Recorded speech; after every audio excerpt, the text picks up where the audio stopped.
En fait, Marine Le Pen était déjà très soumise au système. Depuis des années, moi j'ai quitté en 2017 quand ils ont abandonné le Frexit et la sortie de l'euro, et je leur avais dit, vous allez tout abandonner, et vous allez devenir un parti du système. Ça s'est produit, ça a mis quelques années. Ils ont abandonné la sortie de l'Union européenne, de l'euro, de l'OTAN, de l'OMS, de la CEDH, de Schengen, du marché européen d'électricité. Ils ont voté pour, ils ont laissé passer Richard Ferrand à la tête du Conseil constitutionnel pour 9 ans, ça c'est un crime. Ils ont laissé passer les 50 milliards pour l'Ukraine au Parlement européen, le règlement européen de censure DSA. Ils ont laissé passer, il n'y en a pas un seul qui a voté contre tout ça au Parlement européen parmi les RN.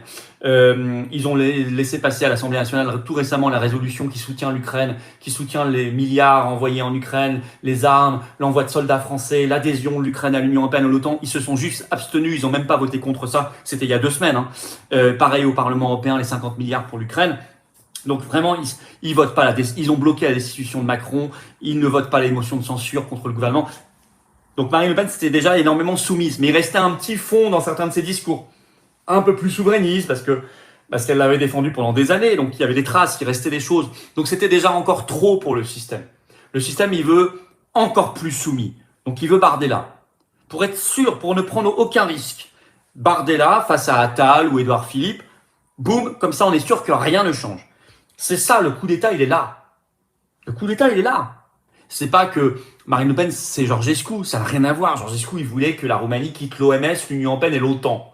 Vous imaginez, il était dans les manifs pour la liberté pendant le Covid, alors que le RN insultait nos manifs à l'époque. Georgescu était dans les manifs pour la paix en Ukraine. Le RN n'y a jamais participé, ni même jamais organisé, bien sûr.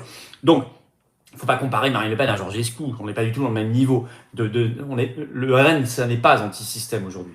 Si vous voulez un vrai anti-système, c'est les patriotes. Et d'ailleurs, Nathalie Zic, dans la 5e circonscription pour la législative partielle de Saône-et-Loire le 18 mai, ce sera la seule candidate anti-système.